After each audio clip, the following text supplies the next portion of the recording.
Students, मैंने आपको black body के बारे में बताया था और एक बात ये भी आई थी कि ब्लैक बॉडी के लिए बॉडी का कलर ब्लैक ही हो ऐसा नहीं है। नाम ब्लैक बॉडी है, कलर ब्लैक बॉडी हो ब्लैक ब्लैक होगा ऐसा ज़रूरी नहीं है। इसको यहाँ से समझ सकते हैं फेरिस ब्लैक बॉडी। देखो जो शेप बनी हुई है ना, ये किसी मेटल का स्फीयर है, डबल वॉल्ड है ना, एक्सटर्नल इंटरनल। देख रहे हो, एक होल यहाँ पर छोड़ दिया आपने, ओपनिंग छोड़ दी, अंदर वाले पोर्शन को आपने पॉलिश कर दिया, कोटिंग कर दी लैम्प ब्लैक से, और ओपनिंग के सामने ठीक जो हिस्सा है कॉनिकल बना दिया। ये तैयार हो गई आपकी ब्लैक बॉडी। अब आप नोटिस करो कि इसका कलर ब्लैक नहीं है, ये अंदर से तुमने जो ब्लैक किया है ना, ये तो इसलिए कि शाइन ना करे, आपको शाइन करती हुई ना दिखे। अब एक रेडिएशन अगर आप इंसिडेंट करेंगे तो ये पार्ट क्या करेगा, इस रेडिएशन का कुछ पोर्शन, कुछ पार्ट एब्जॉर्ब कर लेगा, रिमेनिंग को रिफ्लेक्ट करेगा, ये भी ये करेगा। तो इससे से ये एब्जॉर्प्शन रिफ्लेक्शन के बाद कम्प्लीटली यहीं पर रुक जाएगी, बाहर जाएगी नहीं। और जब रेडिएशन अंदर एब्जॉर्ब होगी तो ये क्या बन गया, ब्लैक बॉडी बन गई है, जबकि इसका कलर ब्लैक है ही नहीं। अब क्वेश्चन ये आएगा, साहब आपने सामने वाली सरफेस को कॉनिकल क्यों बनाया? तो कहते हैं अगर मैं इसे प्लेन रखता तो जो रेडिएशन बिल्कुल सीधे आती, नॉर्मल इंसिडेंस होता, उसी पाथ से वापस निकल जाती, और अगर रेडिएशन बाहर निकल गई तो फिर ये ब्लैक बॉडी नहीं बन पाई। कॉनिकल होने से क्या हुआ कि ये रेडिएशन इंसिडेंट होगी किसी एंगल पर होगी, और एंगल पर होगी तो उसी एंगल पर वो रिफ्लेक्ट होगी, और एक बार यहाँ रिफ्लेक्ट होगी तो फिर ये अंदर ही होती रहेगी बस। ठीक है ना। तो it is a double walled metal sphere, hollow sphere है, with a small opening and coated with a lamp black from inside. The shape of the sphere is conical in front of the opening. When a radiation enters into the sphere from the opening, then each part of the sphere absorbs a part of, बताया ना मैंने सारा वही है जो मैंने बताया, फिर भी एक पढ़कर आपको समझा देते हैं, है ना। Radiation reflects the remaining part. By this process ही finally the radiation is completely absorb. ठीक है ना। रेडिएशन जो है ना वो एब्जॉर्ब करेगी, रिफ्लेक्ट करेगी रिमेनिंग पार्ट को। By this process finally the radiation is completely absorb, and due to the conical shape no radiation is reflected back from opening when incident normally. बस ये ब्लैक बॉडी बन गई। अब ये question इसने लिखा कि explain the radiation of black body or white. ये जो क्वेश्चन है, radiation of black body white का मतलब ये हुआ कि जब ब्लैक बॉडी को आप हीट करेंगे तो जिन रेडिएशन को इसने एब्जॉर्ब किया तो उनको ये एमिट भी करेगी। तो वो कहता है जब एमिशन होगा ना तो वो वाइट कलर की दिखाई देगी। तो इसमें देखो जो दिखने वाली रेडिएशन है वो ये है, बाकी रेडिएशन ये भी है, gamma x, UV, infrared, microwave, radio wave, ये सब इनविजिबल हैं। और ये जब सातों कलर आपस में मिल जाते हैं तो इनका जो कॉम्बिनेशन है वो वाइट दिखाई देता है हमें, जैसे सनलाइट वाइट होती है, उसमें वेव की और होता है ना, सेम वही। अब ये क्या कहते हैं कि अ black body is that which absorbs the radiations of all the wavelength. Hence, when it is heated at suitable high temperature, it will emit those radiations, है ना, of those wavelength, which produces white color. क्योंकि सारे मिलकर तो white color देते हैं ना, ये इसलिए दे रहा है white. Stephen's law, the amount of energy emitted by a black body. Stephen's law जो था स्पेशली black body के लिए था.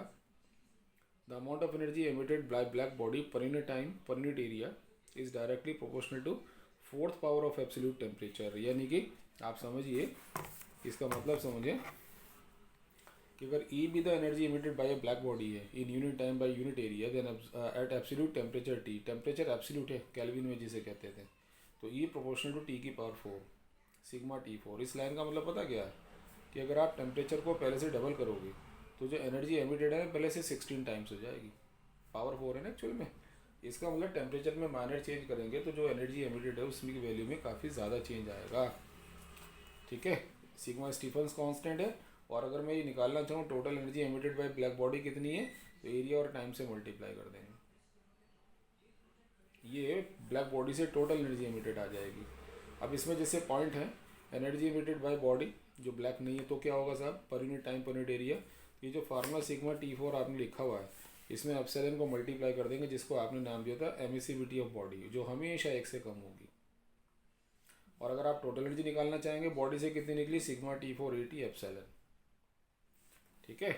और अगर ब्लैक बॉडी जिसका एब्सोल्यूट टेम्परेचर T है, is placed in a surrounding जिसका टेम्परेचर T0 है, इन सब में सराउंडिंग का टेम्परेचर नहीं दे रहे थे, तो आप कहेंगे इसमें सराउंडिंग का टेम्परेचर कम है, बॉडी का ज़्यादा है, तो sigma T4 minus T04 80 epsilon आप लगाना चाहे लगा लें, ब्लैक बॉडी तो एप्सिलॉन हट जाएगा, सिंपल बॉडी लगा दें। अगर per unit time per unit area करेंगे तो ये भी हट जाएगा। मेन ये सीखना आपको, ये कब आएगा कब नहीं आएगा क्वेश्चन से समझ आ जाएगा। जैसे कहते हैं body emits energy at a rate of 16 joule per second metre square, यानी 16 जूल एक सेकंड में 1 मीटर स्क्वायर एरिया से at temperature 27, find the rate of emission at 327 degree Celsius. तो ये E1 हो गया, टेम्परेचर दिया हुआ, टेम्परेचर दूसरा भी दिया है, E2 निकालना। आपने मालूम है सिग्मा T4 एप्सिलन आएगा। क्यों आया एप्सिलन? क्योंकि बॉडी लिखा आपने, ब्लैक नहीं लिखा, ठीक है। इससे मैं E1/E2 करूँगा तो सिग्मा और एप्सिलन कैंसिल हो जाएंगे, ये बचेगा। दोनों की पावर 4 मैं ऐसे लिख लेता हूँ, 16/E2, टेम्परेचर का रेशियो 1/2 आएगा, तो ये 1/16 होगा, 16 मल्टीप्लाई होगा 256। वो तुम्हारा काम है, तुम कैलकुलेशन कर लोगे, ऐसे इसमें कोई मुश्किल काम नहीं है, ठीक है। इसी का जो दूसरा क्वेश्चन दिया उसने कि at temperature 127 a black body emits energy at a rate of this one. Temperature दिया, एनर्जी रेडिएशन दिया, और the temperature at which emission is that this one. तो इस बार T1 मालूम है, T2 निकालना है, E1 मालूम है, E2 मालूम, ठीक है। वही सेम फार्मूला अप्लाई करूँ, वही वैल्यू रखो, 16 2 की पावर 4 आ गया, पावर कैंसिल 2 आ जाएगा, 800 केल्विन हो जाएगा, माइनस कर दो 527 डिग्री सेल्सियस आ जाएगा। ओके, किरचॉफ लॉ क्या कहते हैं देखो, ये कहते हैं आप 4-5 बॉडीज़ लें, उनके ऊपर सबके ऊपर रेडिएशंस डालें डिफरेंट वेवलेंथ की, और किसी एक वेवलेंथ के लिए उसकी सबकी एब्जॉर्बिव पावर निकालें। जैसे आपने कहा साहब 4500 के लिए निकालते हैं, तो इसने 4500 की कितनी क्वांटिटी एब्जॉर्ब की, इसने कितनी, इसने कितनी, इसने कितनी, तो यू विल नोट दैट कि सबके लिए वैल्यू डिफरेंट आएगी। अब आप इन्हें हीटअप करें, है ना, एनर्जी एमिट होने लगेगी, उसी वेवलेंथ के लिए एमिसिव पावर निकालें। फिर आप नोटिस करोगे ये भी सबकी अलग अलग आ रही है, बट इनका जो रेशो है वो कांस्टेंट है। तो क्या लिखते हैं, the ratio of emissive power to the absorptive power at the same temperature for the same wavelength is constant for all the bodies. और ये रेशो पता है किसका equality is equal to the emissive power of black body at the same temperature for the same wavelength. यानी E lambda upon lambda first body के लिए, E lambda upon lambda second body के लिए, third के लिए, सब equal है, और ये कांस्टेंट है जिसकी वैल्यू इसके इक्वल है, इसको हम कह सकते हैं ये, ठीक है। फिजिकल इंपॉर्टेंस क्या है इसकी, या सिग्निफिकेंस, कि if for a body the value of A lambda is larger, अगर बाय द वे ये ज़्यादा हो गया तो रेशो तो कम पड़ जाएगा, तो कांस्टेंट करने के लिए ये भी ज़्यादा होगा, यानी इसे अगर मैं डबल करूँगा तो वो भी डबल होगा, then value of E lambda will also be larger and vice versa, यानी good absorber is a good emitter and vice versa. एक एग्जाम्पल लेके समझाया इन्होंने, एक स्फीयर दिया मेटल का, हाफ पोर्शन ब्लैक कर दिया, हाफ सिल्वर, डे टाइम में इसे रखा, ये रेडिएशन आ रही है, तो हम क्या देख रहे हैं, सिल्वर वाला बहुत ज़्यादा ग्लो कर रहा है in comparison of black. Reason कि सिल्वर में जो रेडिएशन आ रही है उसके मैक्सिमम पार्ट को रिफ्लेक्ट कर रहा हो, जबकि ब्लैक वाला एब्जॉर्ब कर रहा है, तो हमारी आँखों में इससे ज़्यादा लाइट आएगी, इसके, है ना, ये वाली लाइट कम देगा, क्योंकि ये तो कुछ ही लाइट को रिफ्लेक्ट कर रहा है, तो इसलिए ये पोर्शन हमें ग्लो करता दिख रहा है।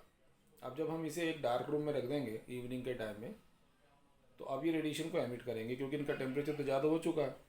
तो हम क्या नोटिस करते हैं कि ब्लैक पार्ट जो है वो ज़्यादा ग्लो कर रहा है इन कंपैरिजन सिल्वर। ऐसा इतना ग्लो नहीं कर रहा कि बहुत ज़्यादा लाइटें फेंक रहा कोई, वो बस इसके कंपैरिजन में कर रहा है, समझे ना। तो इससे क्या पता लग रहा है कि इसने ज़्यादा एब्जॉर्प्शन किया था तो ये ज़्यादा एमिशन कर रहा है, इसने कम एब्जॉर्प्शन किया था ये कम एमिशन कर रहा है, ठीक है।